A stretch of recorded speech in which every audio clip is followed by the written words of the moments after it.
Assalamu alaikum wa rahmatullahi wa barakatuh. وعليكم السلام ورحمة الله وبركاته. Okay, one person didn't answer. Again, Assalamu alaikum wa rahmatullahi wa barakatuh.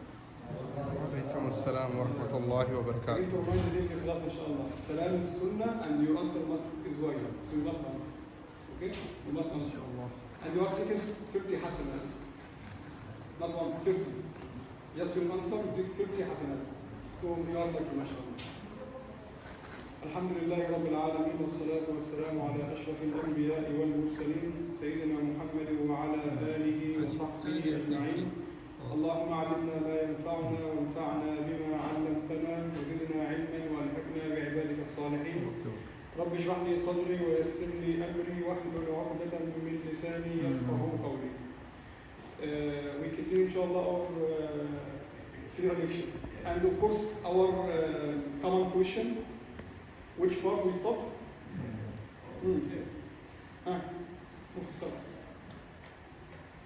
Last time. Last time, what was the subject? Battle of Badr, right? The Battle of Badr, right? Battle of Badr. Yes. So we spoke about Battle of Badr, Battle of Badr. It was in the year of second or first? Second, yes. Second year in Hijrah, we got the Battle of Badr. And who attacked? Muslims attacked, or the non-Muslims Kuffar came to us? Who came to who? No. No. Muslims go to For the curtain, right? No, I'm speaking about the battle itself. Are we the attackers or defenders? We are defenders. We are defenders. So, last point in the last lecture, I think I spoke about Abu Jahl when he has been killed. Yes. Then he said to Sayyidina Abdullah bin Mas'ud, لقد ارتقيت مرتقا صعبا يا رويعي الغنم. Like subhanallah, big mutakabbir, like arrogant. Even when he is dying, while he is dying, he's mutakabbir. That's why we call him Fir'aun هذه الأمة. The fear of Abu Jahl. Then Mushrikeen left the battle and started to go back to Mecca one by one until the battle finished. At that time, 70% of Mushrikeen has been killed in this battle. 70. But when you compare the numbers, today's like numbers and army not like in the past. In the past, people were like few, not as much as we are now. We are now 8 billion persons in the world. In the past, they are not like this. This first. Second, battle at that time and weapons are totally different. So at that time, they have sword, they have spear, and they have bow and arrow. This is the main 3 weapons: sword, spear, and bow and arrow. Of course, everyone knows sword, right? You know spear? Spear, you know? Spear. We call it rumh in Arabic, rumh. Spear is like you have big stick, like maybe 2 meters at least, 2 meters. And on the top of this stick would have something like big arrow. Like, yes, very big arrow. And it has 2 ways to use it for the fighting. 2 ways. One way, as Habashi, we will mention him soon, today, in the Battle of Uhud, he just threw it. Even as Suraka ibn Malik, when he wanted to kill Salah, he also can throw the spear. And second way to fight with the spear, to hold the spear and fight by the spear. Why? Because it reaches long distance, more than the sword. So, if the person has sword actually almost 1 meter. Mostly like 1 meter. But spear, some spear 2 or even 3 meters. So he can like hit anyone from long distance. That's why in front, the army in front mostly are using spear. And the people behind them sword. And people behind them bow and like archers. So it's like this: spearmen, swordman, and archer. Why spearmen in the front? Because if the enemy come by horse, they will penetrate the army. That's why how to stop them. You can't stop them with sword.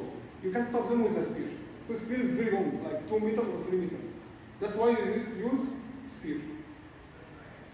So 70% has been killed in this battle. And actually it's a big number. Why? The number of mushrikeen, 1,000%. Okay? And our number how many? Mufti Salah. Yes.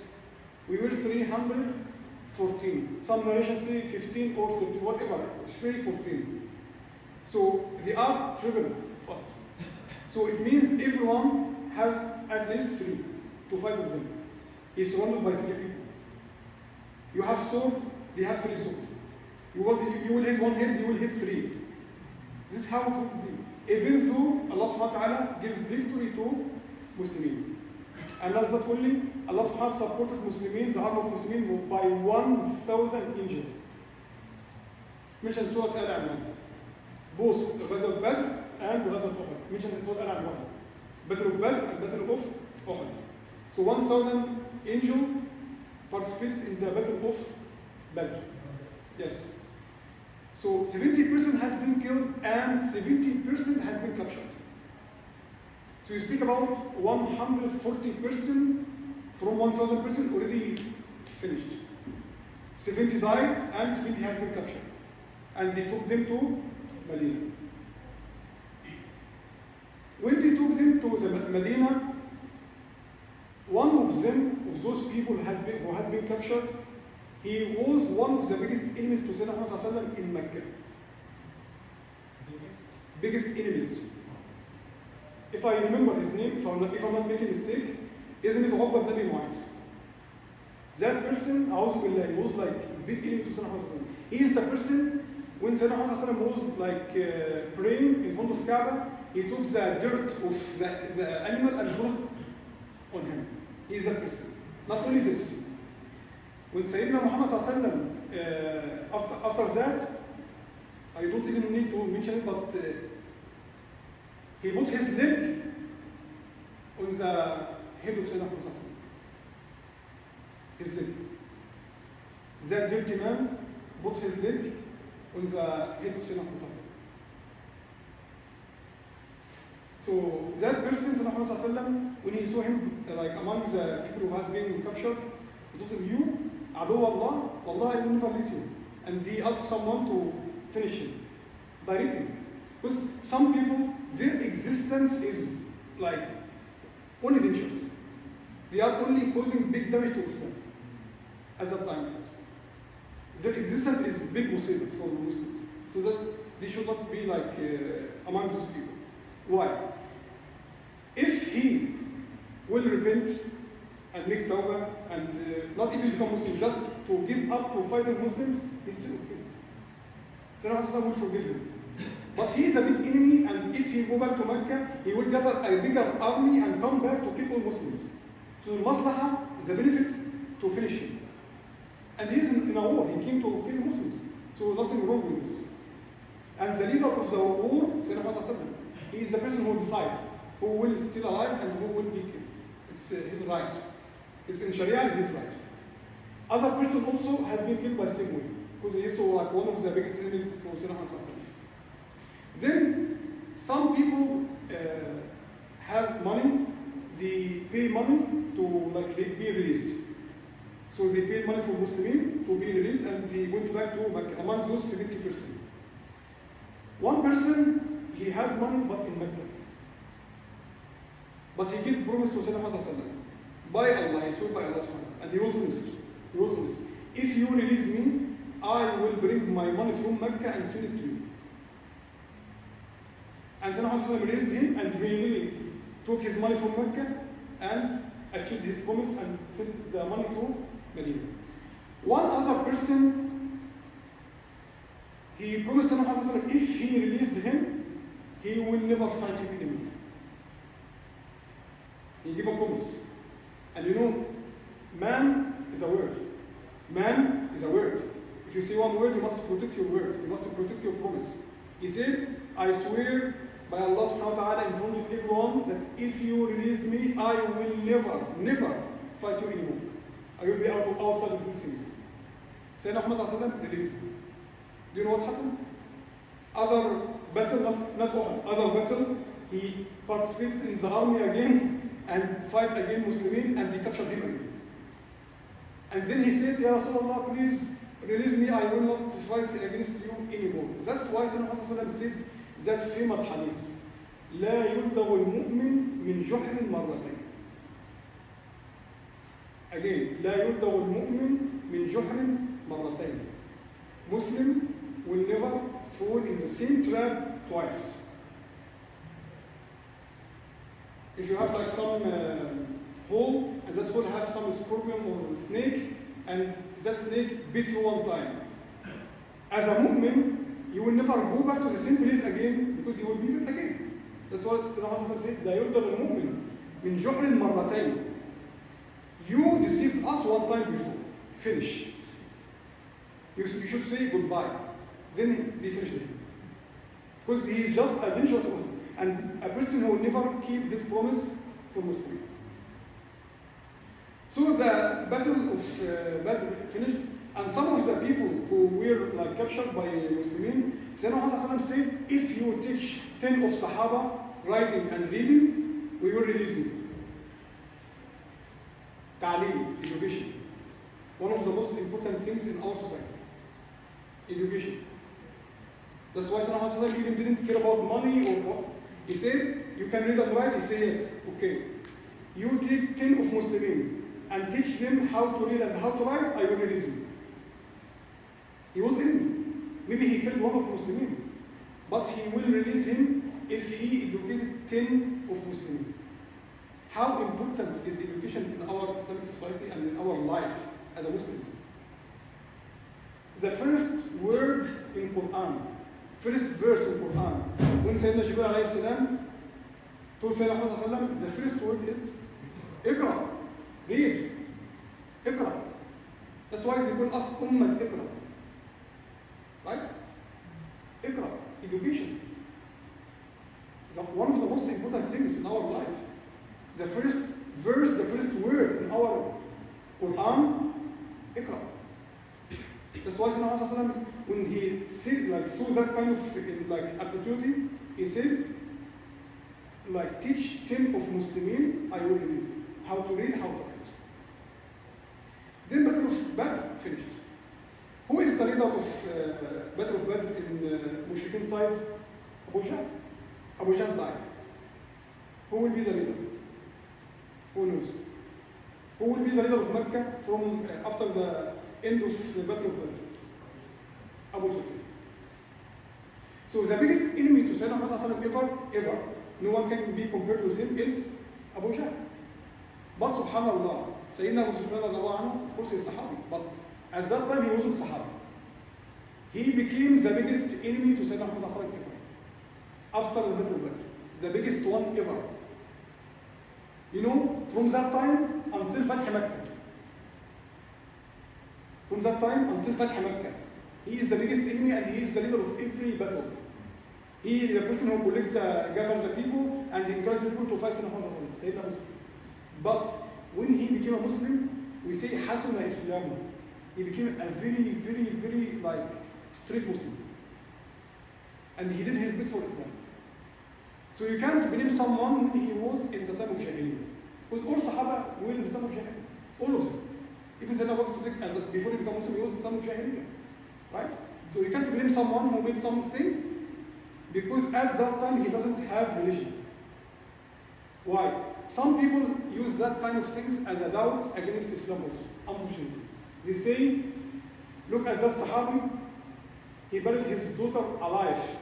And you say now he's Al-Faruq or he's like the high person. He was a bad person and he killed his own daughter. He was at the time of Jahiliyyah. He was at the time which he doesn't have any religion. No role for him. For example, nowadays here in Japan, if a girl non-Muslim, and look at this example and please try to understand. Non-Muslim girl walking in the street and have mini skirt. She is not Muslim. She is not Muslim. Should you blame her that she has mini skirt? Should you say why you are doing this bad and that? You should even speak with her like this? No. You know why? Because she doesn't have rule like this.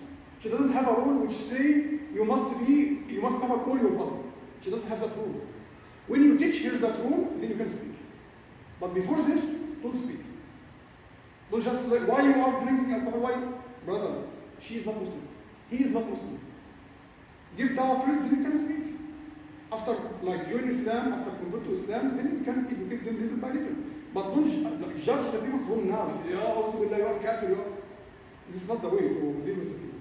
So the same doubt happening from non-Muslim people and those who have parental education and those who are like from some other religions, they just use this point. They say Sahaba had done many bad things before. But they speak about the time when they were non-Muslims, before they become Muslims. Even they use against Sayyidina Khalid bin Walid. They said he killed many Muslims and he was the war leader in Uhud and he did like he was not Muslim. Why are you blaming him? You start speaking about him after he converted to Islam, not before. This is the point. So Sayyidina Abu Sufyan, he became the leader of Mecca.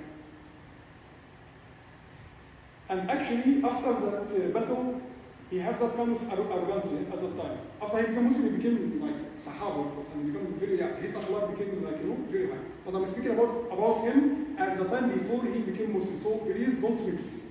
Please don't mix. I'm speaking about his time before he became Muslim. So he was very arrogant at that time. And he said, Wallahi, I will never make ghusl of janaba. You know ghusl of janaba, if like, he has mentioned with his wife, he take ghusl, right? Shower. He said, Wallahi, I will never take any ghusl of janaba until I conquer Muslimin again. He swore in front of everyone. And actually he achieved his promise. You know what he had done?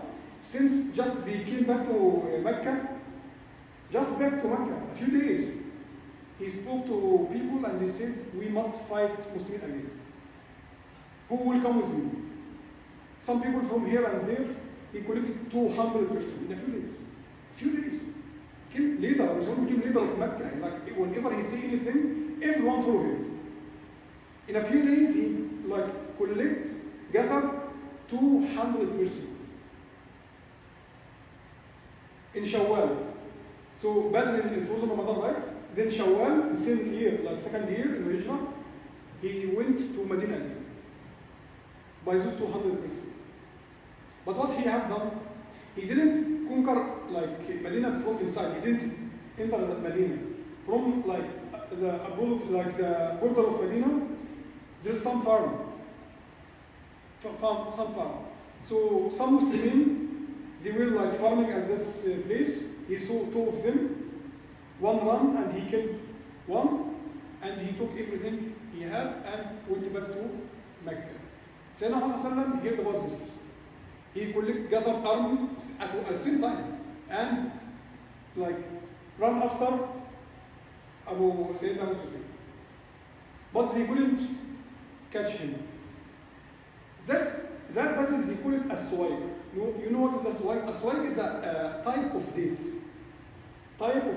Abu Sufyan from Mecca, he like brought much to Egypt, he and his people, until he reached Medina and go back. But when Abu Sufyan wanted to go back to Mecca, of course, he's heavy. And his horse is heavy. Because they have many dates and many food and these things. He started to throw it on the road, until they became very like karoi. Then they could like escape from the army of Muslims. That's why they call it the Battle of as-Suwaik. That kind of like dates. Because Muslims like took much dates from at that time, from those who come from Abu Sufyan.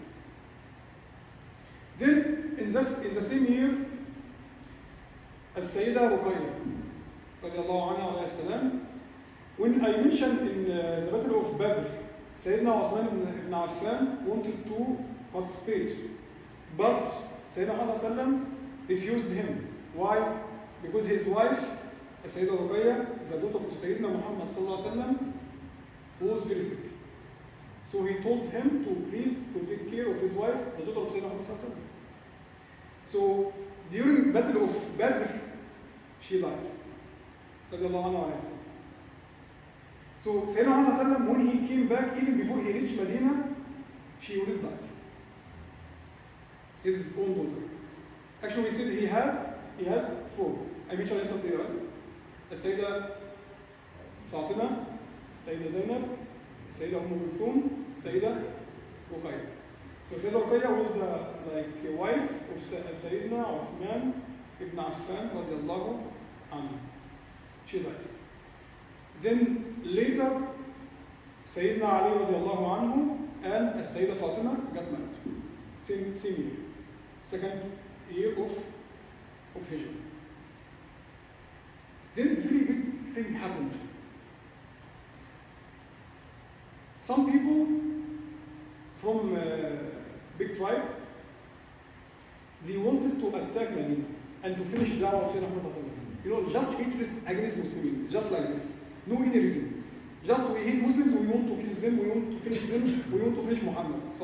That's their mentality. Like this. They came from where? From Najd.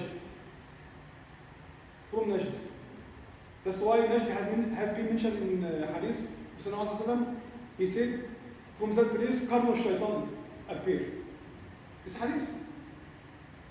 So from Najd, those people came to attack Sayyidina Muhammad and attack Medina.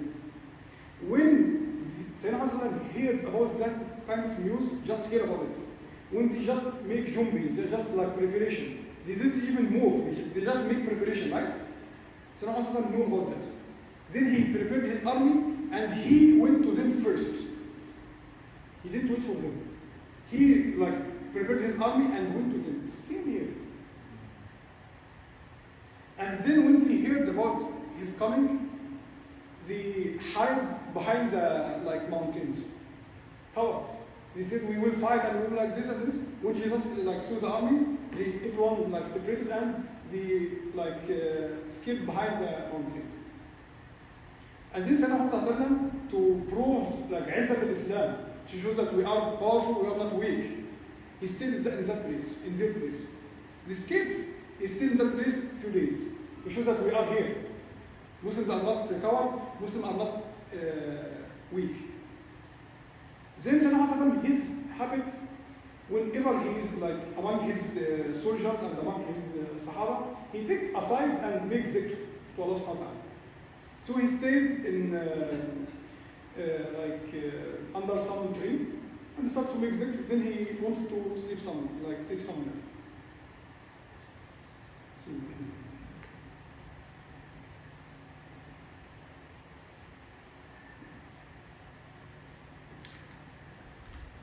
When he took nap, those people from that tribe were watching him behind the like mountains, on top of mountains. Then they told each other, this is the best chance ever in your life.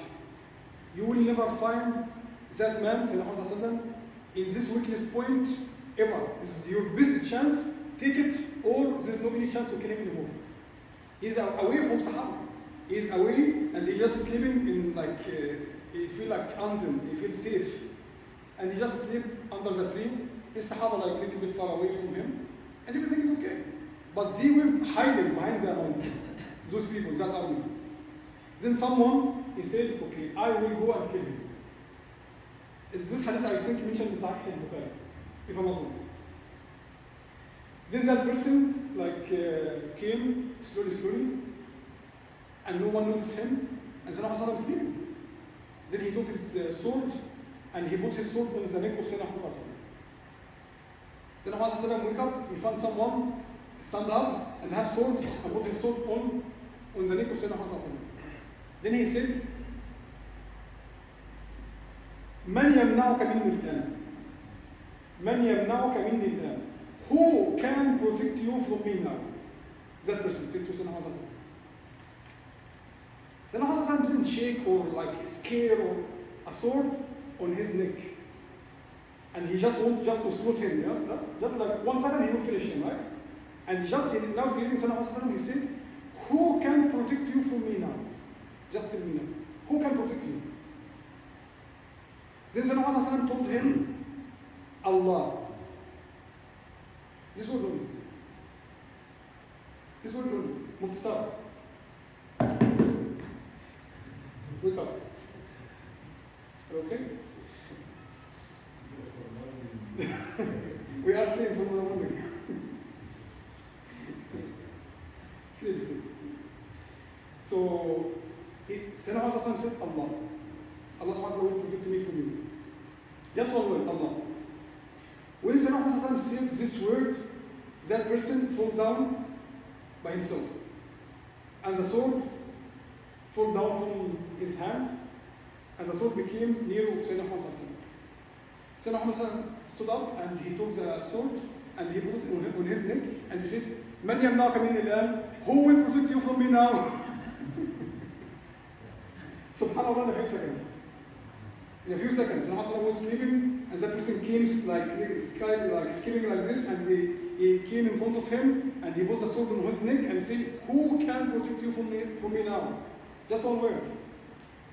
He said, "Allah Azza wa Jalla." Then that person fell down. You know what happened?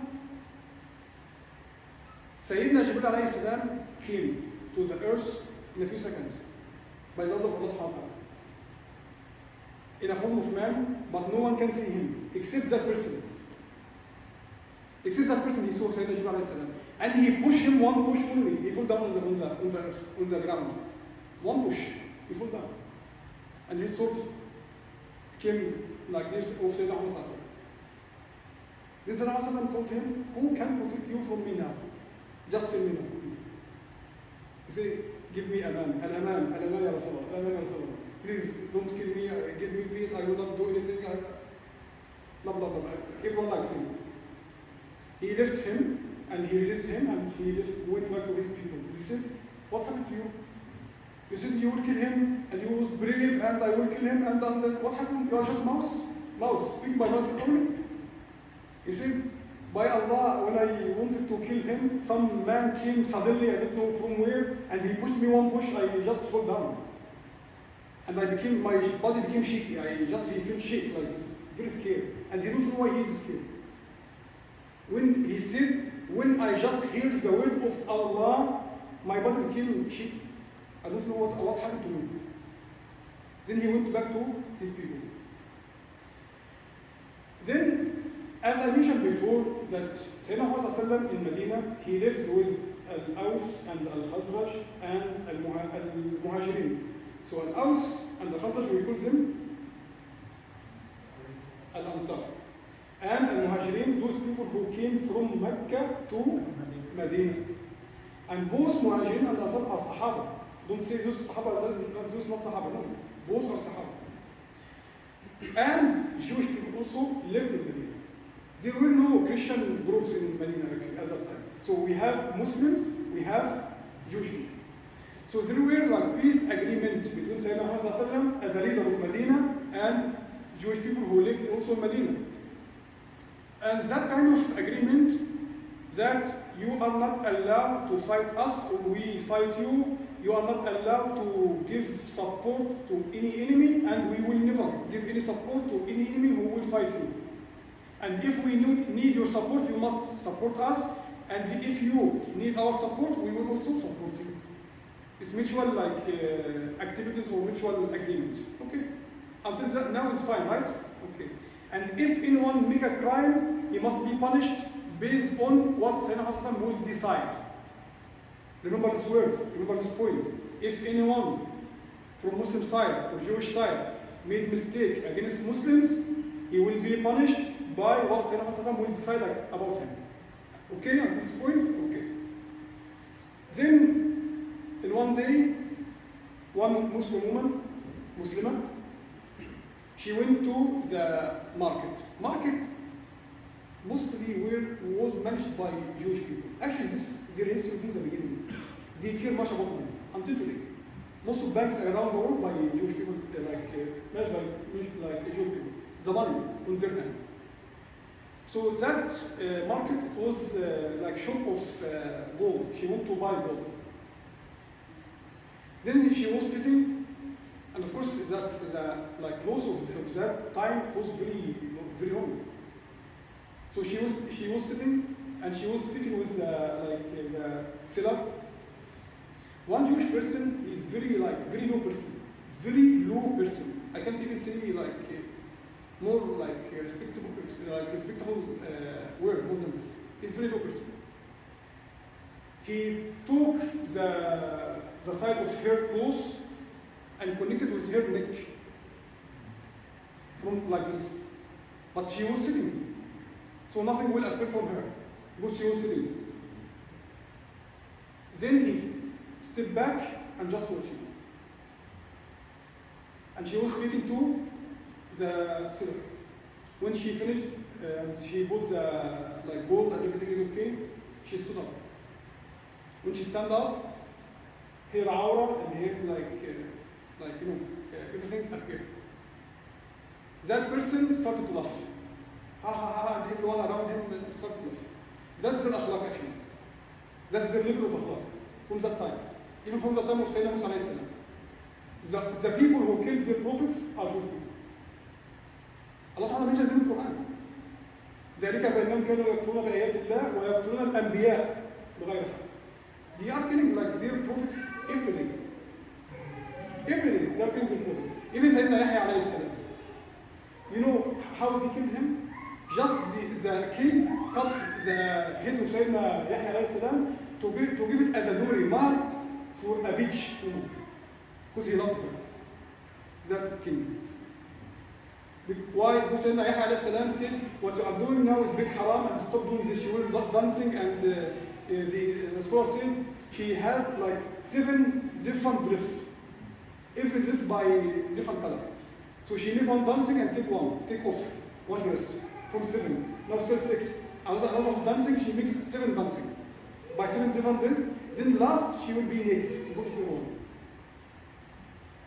She was very low woman, but the king loved her and he wanted to get married with her. So he killed Sayyidina Yahya and many prophets have been killed by Jewish people. That's why that's their akhlaq. So he started to laugh and everyone around him laughed. One Muslim man saw that situation and think about what I said now. I said one Muslim man. I'm not saying male. Big difference. Big difference when you speak about man, real man, rajul, and male. That's why Allah subhanahu wa ta'ala mentioned in the Quran, مِنَ الْمُؤْمِنِينَ رِجَالٍ. Among mu'mineen, there are some men who take the responsibility and have that kind of belief, and will support the deen of Islam. Man, real man. So that real man, he was Sahabi of course, he saw that situation. He couldn't afford this.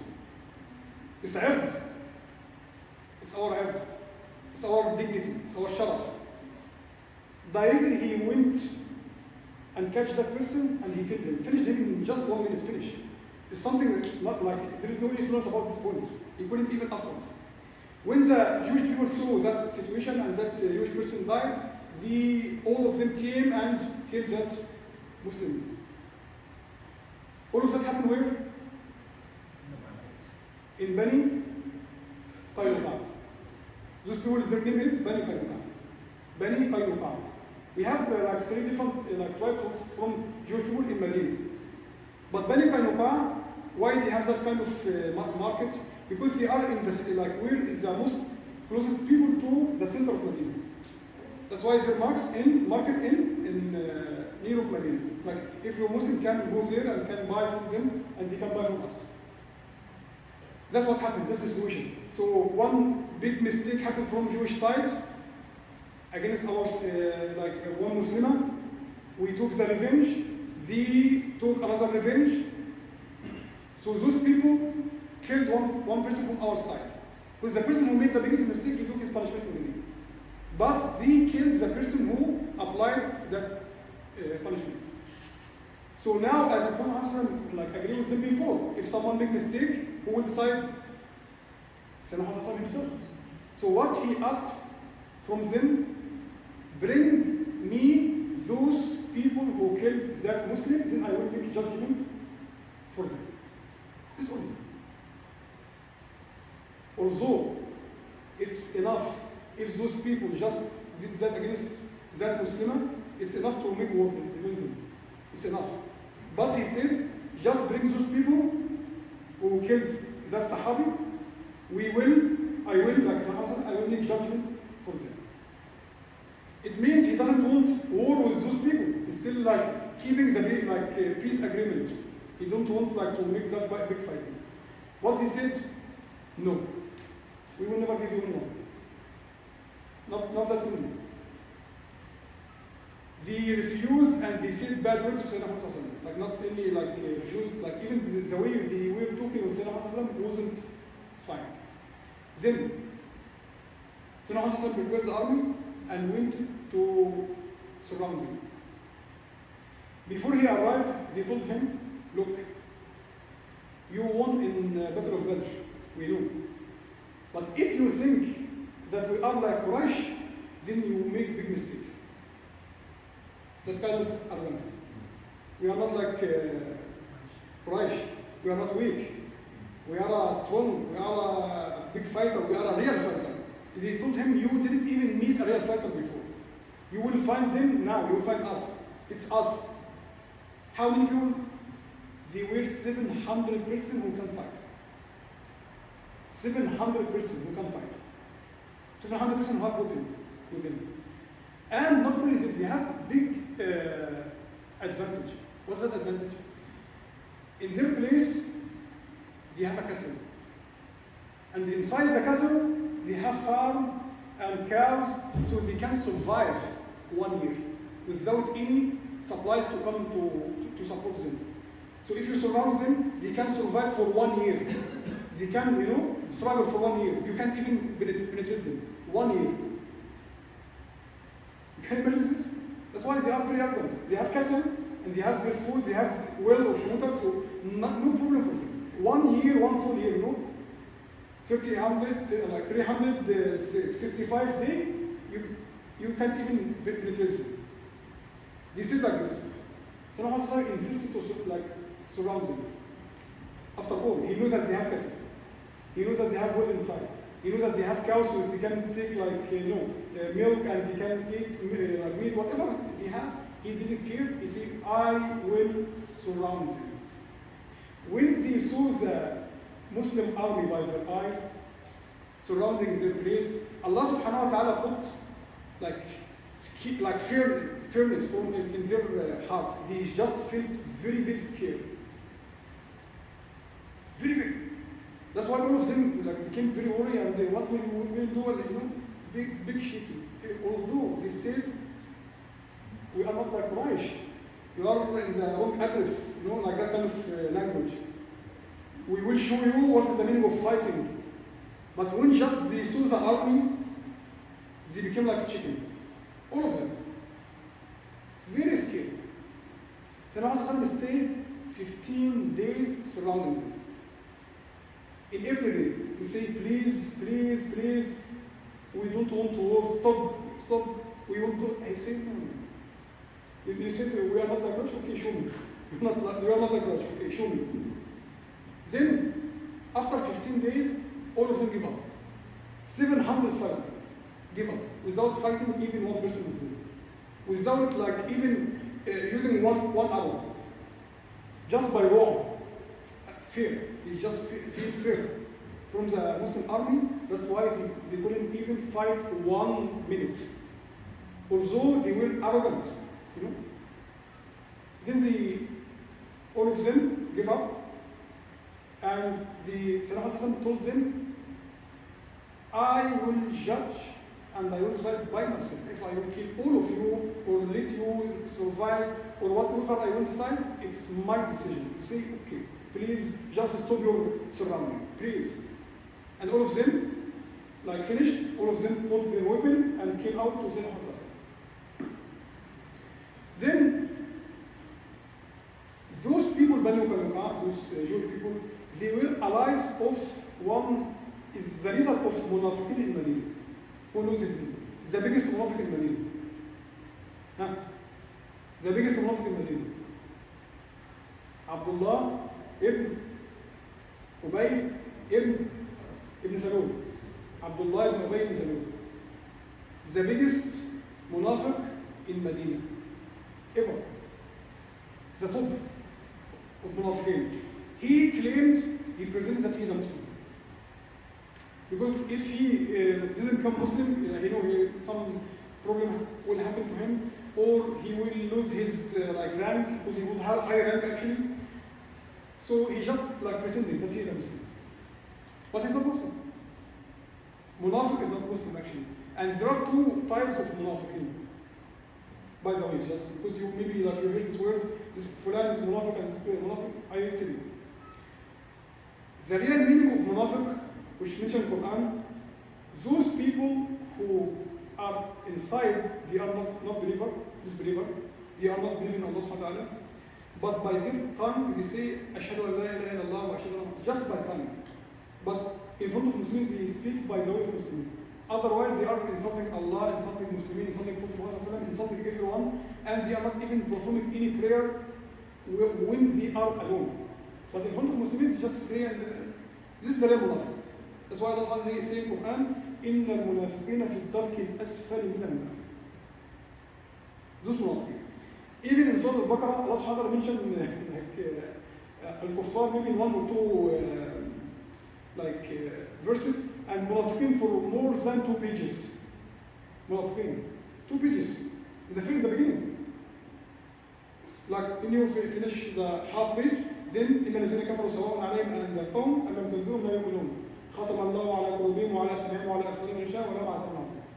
Then ومن الناس من يقول آمنا بالله وباليوم الآخر وما هم بمؤمنين يخادعون الله والذين آمنوا وما يخدعون إلا أنفسهم وما يشعرون. Start reading all of this conversation about munafiqin. Like kafirin in two verses only, 2 verses, and munafiqin 2 pages, and even we have 1 surah. Speak up, Sheikh. And even we have 1 surah in Juz' al-Sab'ah, Surah al-Munafiqun. 1 surah for them, by their name, al-Munafiqun. Actually, the scholars of Islam said the biggest damage ever Sayyidina Muhammad received in his da'wah, after Mushrikeen, of course, after he began to Medina, is from Munafiqun. You know why? Because Kafir, those people who were against da'wah in Mecca, they are clear with you. They say, we are your enemy. Clear. But Munafiq say, I'm your friend, I'm your brother. This is a problem. You say, I'm your friend, I'm your brother. But he, from inside, he hate everyone. And he want to kill Salah in any chance. He want to destroy Islam at any chance. And the biggest point, they are among the Muslim community, not outside. So non-believers or kuffar, they are outside the community, so even they doesn't know what's happening. So they can't easily find any weakness point. But those people, munafiqin, they are inside the community. They are watching everything, they can catch any weakness point at any time. This is the point. So Abdullah ibn Ubay ibn Salul, those people from Banu Qaynuqa, they were his allies. So he didn't want to lose everything.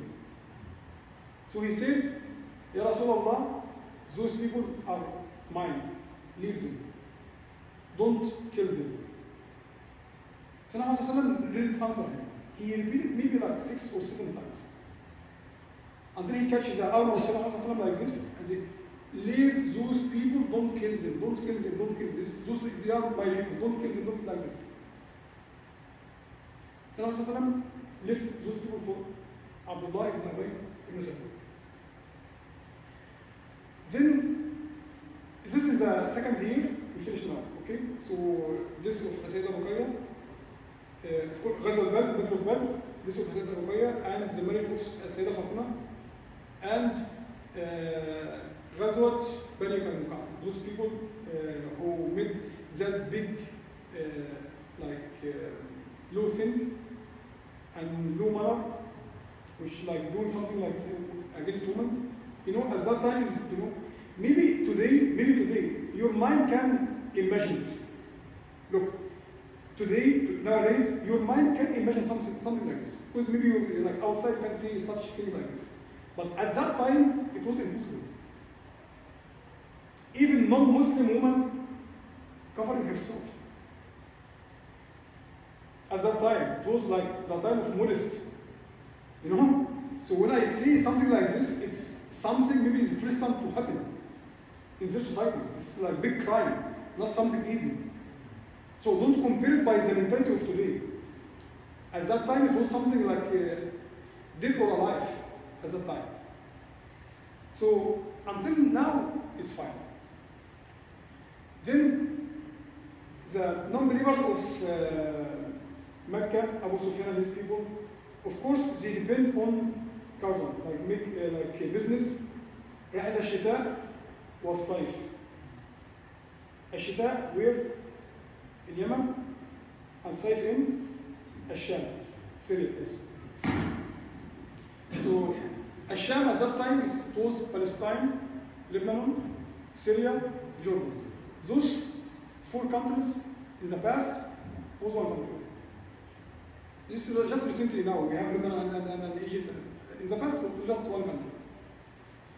So now Muslims and Quraysh enemies. Okay, so if Quraysh want to go to like Sham, they must go through Medina. So how to pass? No way. No way. So they were thinking how to survive. We need to like resume our business. We want to like money. What should we do? Then they thought about a different route, which is near of Iraq. So you know like big circle until they can reach Asham. Very big road.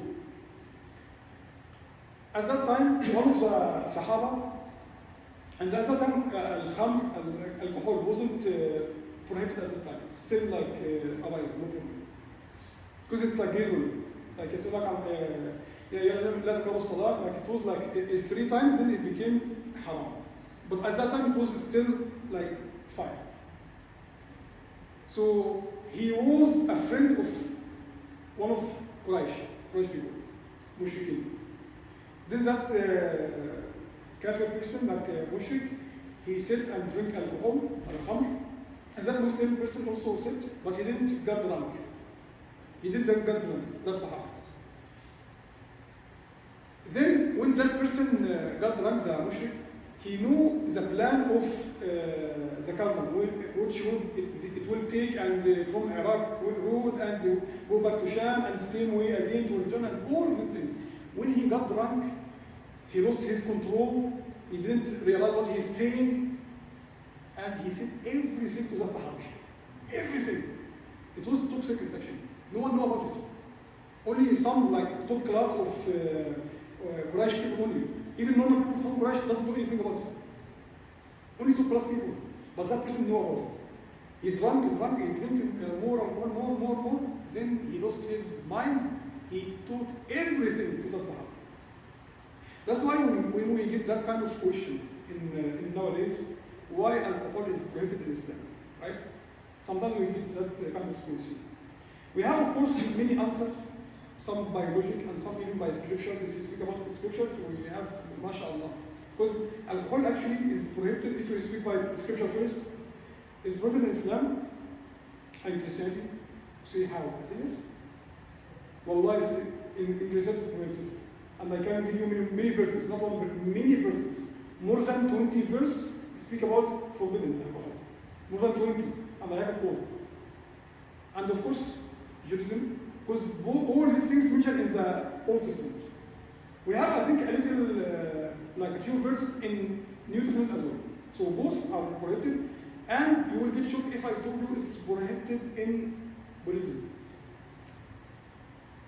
Buddhism. Because in the 10 commandments of Buddha, one of his 10 commandments, he said, don't drink alcohol.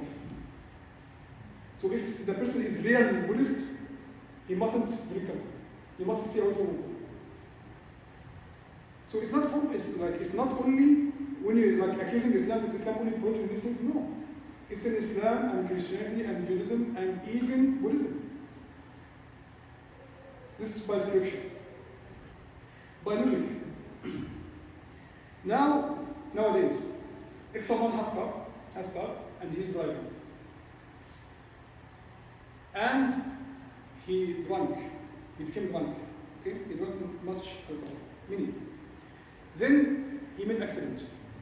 The other car, we will assume that it have one husband, wife, and 3 kids, 5. And that person was like very drunk, so he made big accident. All people died. He killed himself and he killed 5 people. So total 6 people died because of him. So what is the point? Alcohol is big damage not only for yourself. It's a big damage for the society. Big damage. This is one point. That's why you find every country has that rule. Every country, almost every country, even non-Muslim country, mostly are non-Muslim countries, they have that kind of rule. If you are driving, you are not allowed to drink alcohol. And if you are drunk, you are not allowed even to drive. So if you are driving, you are not allowed to drink. And if you drunk, you are not allowed to drive. And actually the punishment is very heavy. Maybe he will lose his license card from the first time they catch him. Finish. This is very, very abnormal. You see, abnormal. It's very dangerous. This is one point. Second point. That person working every day, or that woman, or that person, whatever, working every day. And then, by his own money, after he did his business in the work, by his own money, he buy alcohol. By his own money. To destroy himself. To destroy his brain.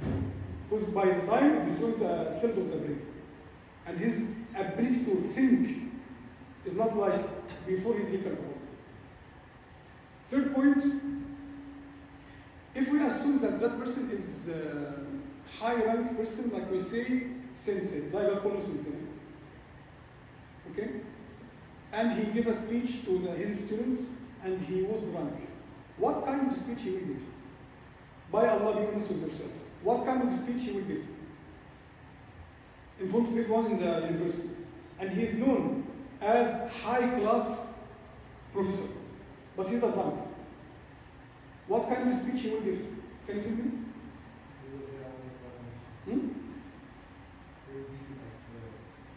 He even will not even realize what he is saying. Maybe he will insult everyone and he don't even know what he is saying, right?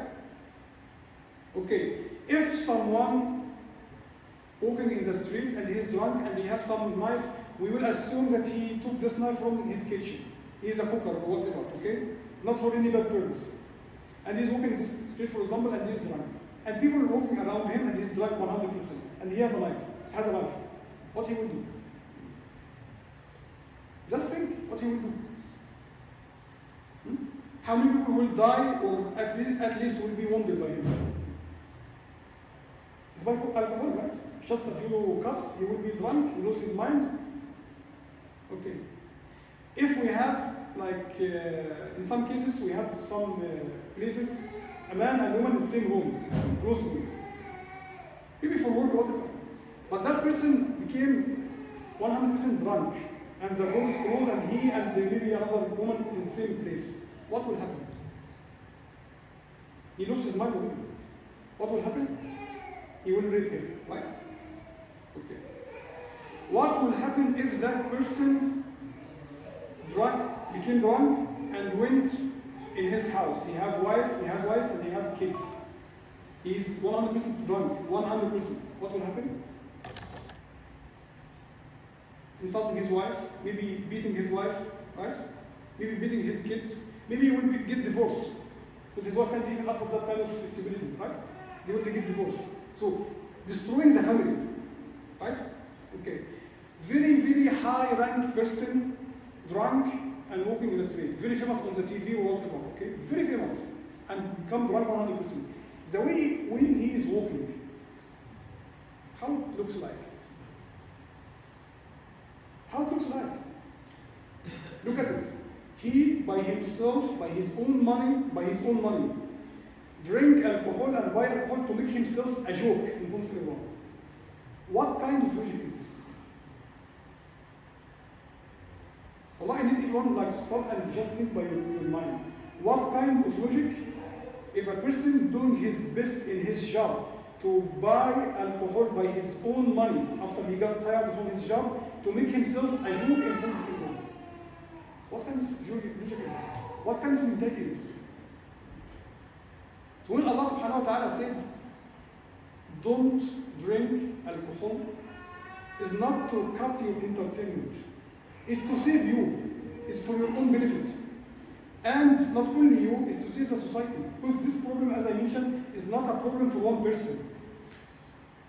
He's not damaging himself only. He's damaging everyone around him. He's damaging his wife and his daughter and his son and his parents. And his students, if he's a teacher. Even if he's a doctor and become drunk and he will make surgery right now. Sincere. Eu não estou lá, só que está em nome dele, atuar, operation soon. Do so. Do so. Como estou de show? He will kill him. You don't know what even he have like some things and some knife. He will open his stomach. Allah knows what. Maybe he take his heart. He see it's a machine and he eat it. He's drunk, right? That's the point. So he make himself joke. He know from himself, and not only this. Look at this. Mostly the kids are imitating their parents, right?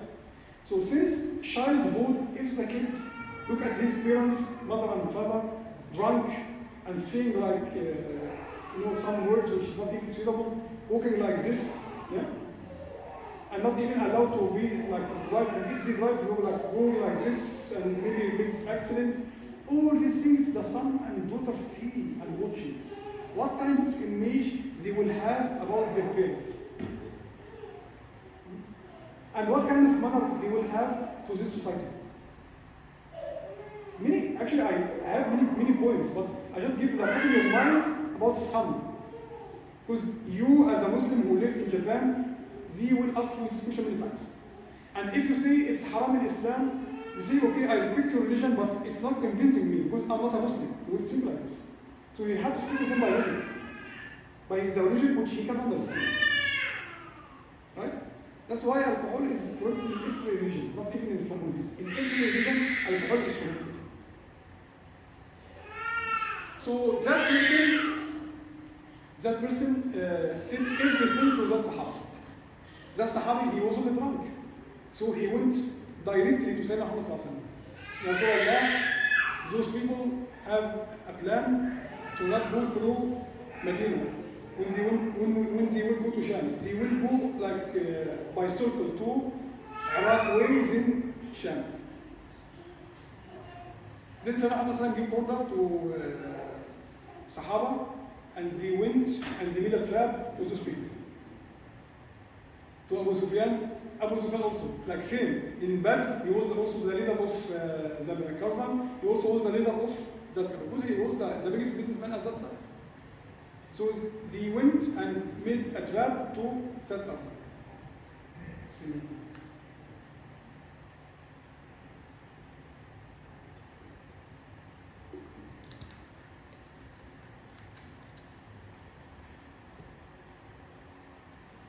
اللهم صل على سيدنا محمد وعلى اله وصحبه وسلم. صلى على النبي. صلى على النبي. Taking sawab. So Sahaba made trap for Abu Sufyan. Of course, Abu Sufyan and his group, no one of them even has like one doubt. Even one person with doubt that anyone will appear from Medina. It's far away place and no one, and top secret, and no one knows about it. Everything is okay. So they are moving from Mecca and everything is safe, everything is nice, moving. When they reach that point, they found out Muslims in front of them. When Abu Sufyan saw that situation and other people, all of them left their caravan, left their money, left their camels and for Mecca. They fly to Mecca, left everything. Actually, Muslims didn't even need to fight one person. They just run, all of them. All of them run to Mecca. At that time, the scholars say in Seerah books that Muslims took 100,000 dirham. Huge money. Plus camels and all things. And they took it and went back to Medina. When that thing happened, this is in the beginning of the third year of Hijrah, in the beginning of third year, Abu Sufyan got mad. How?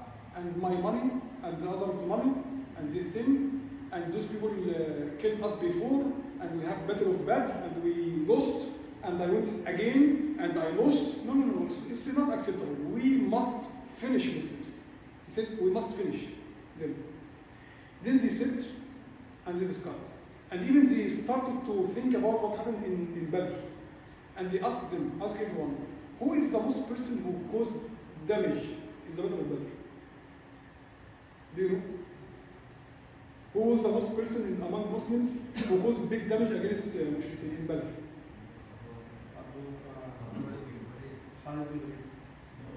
Who was Mushrik at that time? Badr of Badr. From our Muslim side, who is the most Sahabi who made big damage against Mushrikeen? This is my question. Yes. Now Mufti stop working, mashallah. Yes, Sayyidina Hamza. Radiallahu anhu. He's the most person who made huge damage against him. So they thought about him and they said, we want to finish him in this battle. We have some narration. Rather, if it correct or not, because some scholars spoke about it. If it da'if or hasan or sahih, just we have it. Like Hind bint Utbah. Her family died, you know? Her brothers and you know.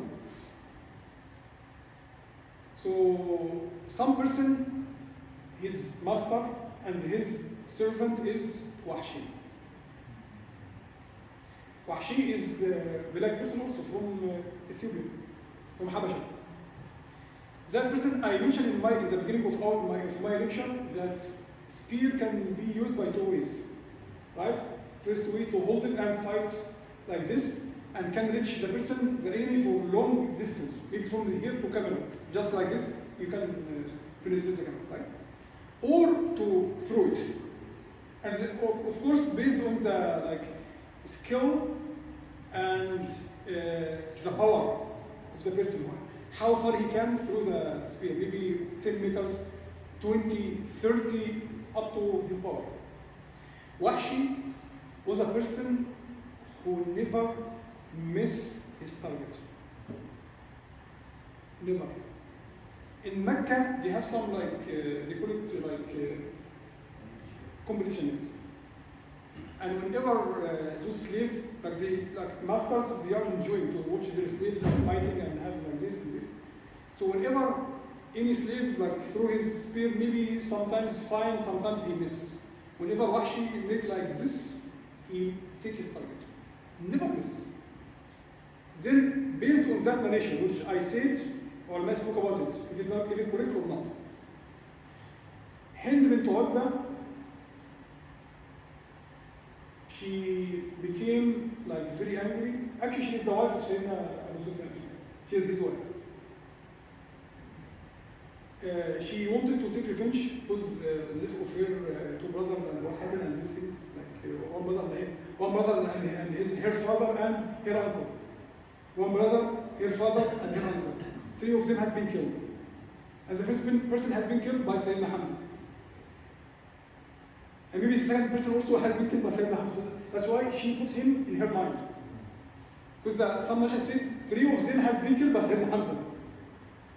Some narration said that. So, she wanted to take revenge. So, she asked that master to give her Wahshi, that person, to use him in the Battle of Uhud. They are preparing now for the Battle of Uhud. She told him that I will give you whatever you ask. Any money, any amount of gold you need, I will give it to you. Just I want you to kill Hamza. Now, some other narration said no, it's not Hind. The master of Wahshi himself, he told him, and this hadith Sahih actually, I think maybe Sahih Bukhari also. He told him, if you killed Hamza, I will release you, you will be free. Black person, and he will be free. He will not be servant anymore. You know, he will be very high person among his people, because all black people at that time in Mecca, not Islam, because in Islam, Sayyidina Bilal, he's a black, but he's an Asra, not a slave. But in Mecca, they're still slaves. Every black person is a slave. So he told him, I will make you released. I will make you free man. You will be free like us. No more like becoming like being a servant. You will be free man. You do whatever you like. You get married. Whatever you like. But just kill Hamza. He put that in his mind. So whatever is the narration, his mission is to kill Sayyidina Hamza. If you take the first narration, take the second narration, whatever, his mission is to kill Sayyidina Hamza. He put it in his mind like this. Then Abu Sufyan didn't only speak with people in Mecca. No. He spoke with everyone around Mecca. Everyone he knows. I will fight Muhammad, I will finish Islam, I will finish his religion, I will take the revenge of Quraysh, I will give back our honor and big allegation.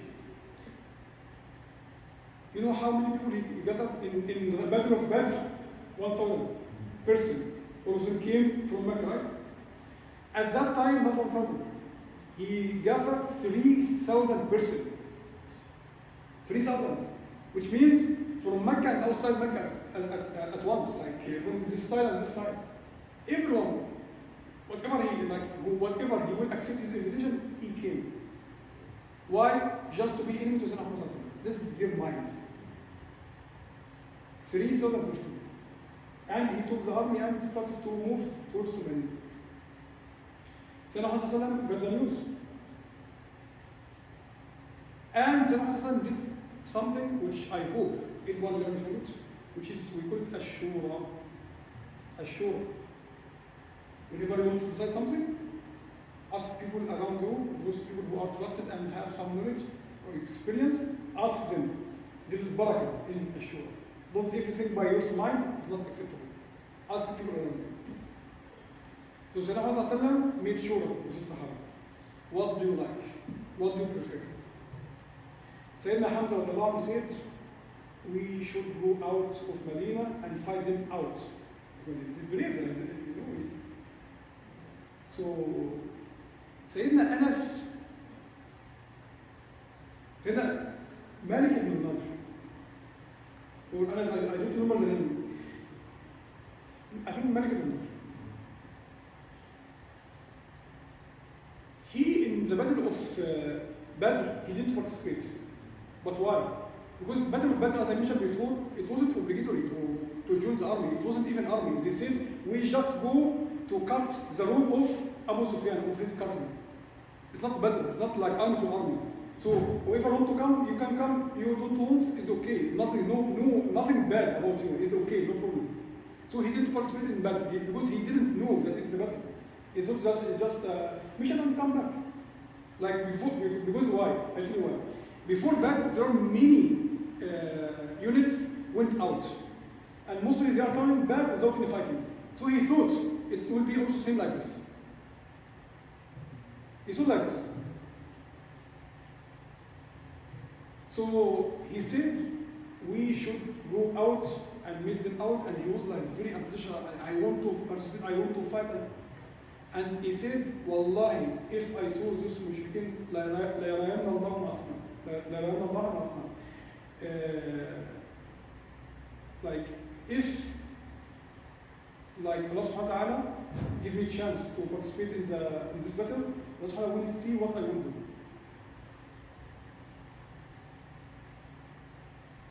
Like Allah subhanahu wa ta'ala will watch what I will do. He didn't see anything more. He said Allah subhanahu wa ta'ala will see what I will do. Because he don't want to proud and say, I'm doing for not for this, not for this. His intention to, because he lost the chance of Badr, and we have hadith said, those who participated in the Battle of Badr, all of them, their sins are forgiven and they are going to Jannah. All of them. Maghfurun lahum. Whatever they will do, their sins will be finished. Everyone who participated in Badr, all of their sins will be forgiven. So he want to take some benefit from participating. Maybe Allah subhanahu wa ta'ala will forgive him or like go to Jannah. That's the only thing inside the mentality of Sahaba, not dunya, not to like run after dunya these things. So that's what he said. Other Sahaba said, especially the old people, they said, we think better to receive the mushrikeen in Medina, not outside Medina. And this will give us big advantage. Because it's our Medina, we can protect our houses, we can fight them in the small roads, so it will be very easy for us to finish them. But outside, if their number are much bigger, we will be like a sandwich. It's not like easy like this. But in Medina we can deal with them. And even the women can go up the house and put boiled water or something. They can participate, they can do something as well. This is the opinion of all people. Actually, it was the correct opinion. It was a correct opinion. To receive the mushrikeen in Medina, not outside Medina. Then Sayyidina Muhammad saw ru'ya. Ru'ya means in his dream, when he was sleeping, he saw ru'ya. That some cows slaughtered. And his sword became not straight, became like this. And he entered inside big armor. Big armor. He entered inside that big armor. Then Sahaba asked Ya Rasulullah, what is the explanation or ta'wil of this ru'ya? What do you think? What would what you would say about this? He said, those cows which slaughtered means some of my Sahaba, my companions, will be killed in this level. This is ta'wil for you. And my sword will not be straight, become like this, which means some musibah will happen to someone of my Ahlul Bayt. And the ta'wil of I'm going inside big armor means I will be inside Medina. So the meaning, if you go out, some of your companions will die, will be killed, and even some of your Ahlul Bayt. But if you are inside Medina, it's better for you. You are protected. That's why Sayyidina Muhammad said, I think better to stay in Medina. But some Sahaba, especially young people, they say, no, we should go out and fight them out and we can stop them and like this. Of course, Sayyidina Muhammad didn't take it as order. He said, Mashura. Mashura means it's the majority of opinions, then we will take it. Then they said, let's go outside. Like the majority said, outside. But still, the old people said, inside. So Nabi Muhammad said, inside. But the Sahaba, it's mashura. If it's how can I say? If it's direct order, it's finished. No one of them can object. But the ta'wil of ru'ya, I said, I see myself inside the Medina. But the real meaning of this ru'ya is that if he stays in Medina, he will be protected. But he didn't say it was like this. He said, I was in the ta'wil of ru'ya, I will be inside the Medina. That's what he said only. But he didn't say, I must stay in Medina. So he said, no, we should go out. Then, when they started to collect the army and gather the army and get their weapon, so Muhammad took his armor and bought another armor because he understands that it's not easy battle. And some musibah will happen. He understands. He saw we are winning. He understands. But he don't know who will be killed or what happened, he don't know. But some musibah will happen 100%. For his companions and some of his Ahlul Bayt. Some musibah will happen. So Muhammad bought armor and even used helmet. Not his helmet. Yeah.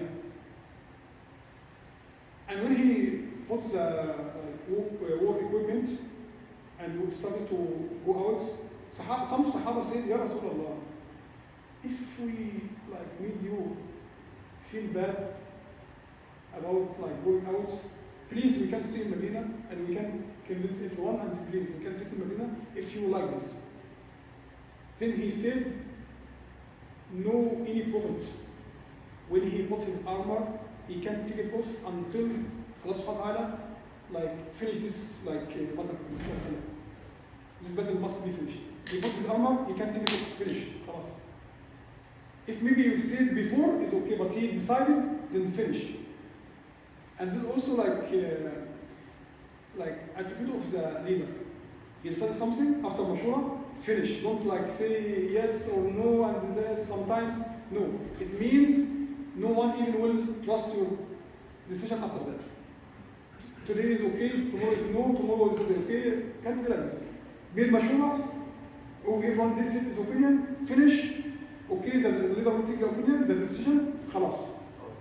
خلاص توكل على الله, finish. Because it's after Mashura, not before. If he did it before Mashura, then we say, okay, you can speak again, you can put your opinion here, but it's Mashura. After Mashura, finished. Then they started to go outside the Medina. Now they want to reach Uhud. And the Mushrikeen already reached that place already. So Al-Muslimin now moving from Medina and they want to reach Uhud. To shortcut the way, there are some gardens of some Muslimin. They should break some and just make a route, and the army can go through this garden and can shortcut. Not to go far away and a very big and long place which we don't even need something like this. It was for that garden for one of the munafiqeen. And he pretended that he's a Muslim. And he was blind. Look at this, he was blind. Then Sayyidina asked him, we need to cross from your garden. He said no. He says nothing is no. It's, our color and our existence, we will be finished if we didn't go through your garden. Something like this is no joke. We must go through your garden, finish. And he gave order to the Sahaba to go through the garden. When he just gives an order, that stupid person insulted Sayyidina Muhammad. Insulted him by bad words. And he's a'ma, he's blind. He insulted Sayyidina Muhammad. Sahaba got angry at someone who have some stick and he hit him on his head and he started bleeding, but he didn't stop. He's again insulted Sayyidina and other Sahaba. Then that kind of people just ignore, because whatever he will say, he have no mentality. Sayyidina said that person is not only blind by his eye, his heart also is blind. أعمى البصر والبصيرة. أعمى البصر والبصيرة. His heart also is blind. Then they just left him, and whatever he just speak, and Sahaba go through that. And this you can understand and can learn something from this situation. Whenever you are doing something to seek for Allah subhanahu wa ta'ala, and some people start to just shout or say bad words, and they are only good at speaking. They are not doing anything, just speaking like this, and you are like this, and you are bad. Just don't care, continue your way. Because you will never make people satisfied. I will tell you some wisdom and some small history. It's outside of our context, but related to this subject. We have someone very famous in our stories. His name is Juha. Maybe you heard his name before. Juha is a person who is very famous in our history. We use him in many stories. We just put his name and make a story. You see, Juha have his kid and he went like this. Juha, he was a judge. Juha was like this. Every time we use Juha. So one of these actually is big wisdom, and wallahi, this is a funny story, funny but big wisdom, and related to our subject. Whenever someone criticizes you, if you are doing something for the sake of Allah, don't care about whatever he says, because you can't make 100% of people satisfied. Even people, some not 100% of them loved him, not 100% of them followed him. Some people want to kill him, like those Mushrikeen in Battle of Uhud. They want to kill him, and who is he? He is the best human on the earth. And they wanted to kill him, and they hit him, which means we, if we want to do something for the sake of Allah subhanahu wa ta'ala, and we are nothing if we compare ourselves with Sayyidina Muhammad, don't care about what other people say about you, just continue your way. Allah subhanahu wa ta'ala will reward you, don't wait any reward from any other person. So Juha is outside of our context, of course, it's another story, not related to Umar. Juha and his son, they have donkey, and they were walking. People saw them. Then they said, both of you are idiots. You say, why you are saying this bad word? Why you are idiots? You say, you have a donkey, but both of you are walking and not using the donkey. Then Joha said, makes sense. We should use the donkey. Then Joha rides the donkey and his son walking. Same people, when they saw him, oh my God. You are a very, very, very bad father. You doesn't have any mercy inside your heart. You are riding the donkey and you are letting your little boy walking. Is that the akhlaq? Is that the manners? Joha said, makes sense, makes sense. And he stepped down and put his son on the donkey. When people saw him, oh my God, how bad son you are. You are leaving your father, your old father walking, and you have hills and you are still young, and you are riding the donkey and leaving your father like this. Wallahi, you are bad son. Then Joha said, makes sense. Okay. Me and my son will ride the donkey. So both of them ride the donkey.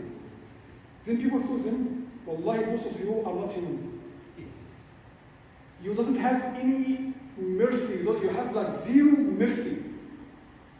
Both of you riding that miskin donkey. This donkey is miskin, and both of you are riding this donkey. No mercy in your heart.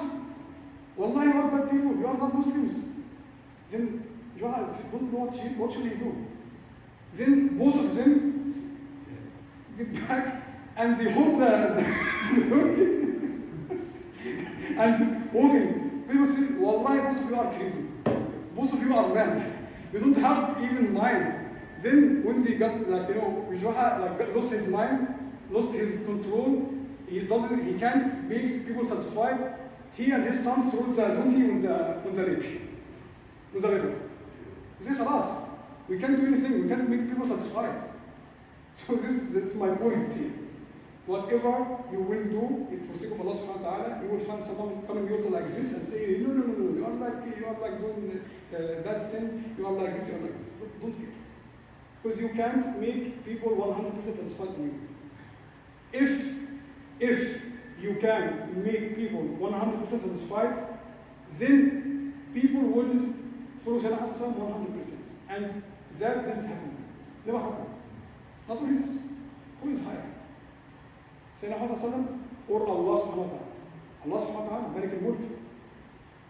Now we are 8 billion person, right?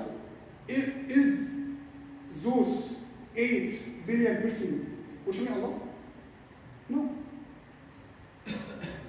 75% of human beings not Muslims. They are not even recognizing Allah subhanahu wa ta'ala. They don't even want to follow Allah subhanahu wa ta'ala, which means even our creator, people didn't make ijma' on him, that they won't follow him. What about Sayyidina Muhammad? He's a human, of course, but a prophet, but he's a human. What about us? So this means whatever you will try to do, you can't make everyone satisfied. But some people will be satisfied. So the point is, don't wait to make this person satisfied or that person satisfied. Just focus on how to make Allah subhanahu wa ta'ala satisfied. And remember, if you focus to make Allah subhanahu wa ta'ala satisfied, only Allah subhanahu wa ta'ala satisfied, and even if you will make Allah subhanahu wa ta'ala satisfied and you know that everyone will get angry from you, one day those people who criticized you and became angry from you, Allah subhanahu wa ta'ala will change their heart and they will be fine with you one day. Even not all of them, but some of them will be satisfied with you. Even they will be your enemies now. They will be satisfied with you later. And if you will try to make some people satisfied, and in the same time, if you did what they want, Allah subhanahu wa ta'ala will be angry angry, you will lose Allah subhanahu wa ta'ala, of course, and you will lose those people also. Because Allah subhanahu wa ta'ala will change their heart towards you. Although you made them satisfied in a short time. And believe me, just think about it. You will see other people did it. You will see other people in your life did it. They wanted to make some people satisfied, and even they didn't care that Allah subhanahu wa ta'ala will be angry. Wallahi, all the people, they made them satisfied, they lost them. They lost them. So, best way, focus on your thinking and your deeds and your a'mal and your niyyah for Allah subhanahu wa ta'ala. Don't care about whatever people say about you are like this and you are doing, just don't care. Go through and towards Allah subhanahu wa ta'ala, do your best for Allah subhanahu wa ta'ala. Allah subhanahu wa ta'ala will change the heart of those people one day and they will love you. That's why Salah didn't even care about that person. Whatever he insulted him, he said bad words, whatever he said, he didn't even care about him. And Sahaba started to move forward towards to Uhud. The plan is to make the camp and tents before Uhud or after Uhud. Uhud is a mountain, big mountain, big mountain. So what is the situation? Like they are thinking now, if we are going before Uhud and Mushrikeen come and start fighting, or to cross Uhud and make Uhud their, protecting their back, and only Mushrikeen come from one side only, which better? Then they thought about second opinion, not first opinion. So the army of Muslims wanted to move towards to the mountain of Uhud, so the mountain of Uhud will be like this, and Muslims will be like this. So this mountain will cover their back. Mushrikeen can't cross this mountain because it's very high, can't cross it. This is the plan. One person, he was a very sneaky person, and he wanted to kill Salah by any price. He just wanted to kill him. And Al-Ansar, Al-Khazraj and the Aus, they knew that person. So he started to dig in the places which he expecting that Muslimin will come in this place, or the Prophet Muhammad will come in this place. He started digging and making big holes. And covering these big holes by small traps. So just if you are walking, you fall down and they can finish you by sword. Because if the man fall down and he has armor, he become heavy, he can't even stand up. They will finish him directly. This is the point. And then he asked Al-Ansar, "Am your master?" Because he was very high rank at that time also, but he left them when the Islam came to Medina and this thing. And follow me, and I'm now with Mushrikeen, and they will protect you, and we can finish Muhammad and those people, and we can control Medina again. And they said, "Who are you? Who are you to follow? We have the Prophet Muhammad, the best person on the earth. Who are you to follow? Just one word, strict word like this." Then he got angry and left them and went to Mushrikeen side. Then we will finish by this comment. Sayyidina Muhammad went and making the camping in after Uhud and make Uhud behind them. And he chosen 50% archers, Ar-Ruman, 50. They are the best archers. 50%. He told them, and remember this word, remember for this big dance for everyone. He told them, "You will protect us on the top of the mountain. Some mountain, in a very high place, you will protect us from this place. So Mushrikeen can't cross. So if they can't cross, they can't come from the behind of Uhud. So our behind will be fine, our back will be fine. We don't even need to care about it, because they will protect us." But he told them, "If we won, don't come down from the mountain. If you saw us won and finish the battle, don't go down from the mountain until I give order to you. If we took ghanima, if we won and even their money, they left their money and we will take don't participate and collect your money. Your rights will come to you, but when I give order to you, come. If I give order. Otherwise, stay on the top. This is the case of if they're winning. He said this word. If you saw mushrikeen surrounded us and they are killing us one by one and they even cutting us, don't come to help us. Just stay on the mountain. Clear. Clear order. And not only one time. He repeated maybe twice or 3 times, same order. Never leave the mountain. If you saw us winning the mushrikeen, never leave the mountain. If you saw us taking ghanima, never leave the mountain. If you saw us dying and they are killing us one by one, never leave the mountain. If you saw us like losing the battle, don't leave the mountain. Strict? Yeah, strict. And they were 50% and they went up the mountain. Then Salah started to have the lines of the army, so we can finish with this point, inshallah. Some who participated in the battle, Sayyidina Abdullah ibn Umar. At that time, his age was only 12, very young. Salah, when he saw him, he said, "You are not allowed to participate in this battle, please go back to Medina." So he went back by order, so it was strict order, go back. It's not by choice, it's order, go back, finish. So he couldn't get an army. Then he saw another person, he was 10 years old, and he also wanted to fight. 10 years old.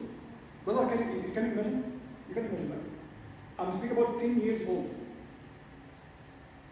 Child, 10 years old, and he wanted to fight. This is the mentality. Those people, brave people, who didn't even care about their life. Not like nowadays, right? 10 years old. And Salah gave him order also to go back.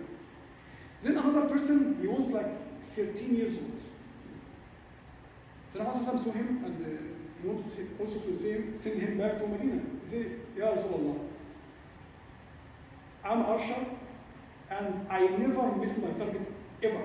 Whenever I use the bow and I have my arrow, if my arrow leaves my bow, must hit the target. Must. I never miss my target.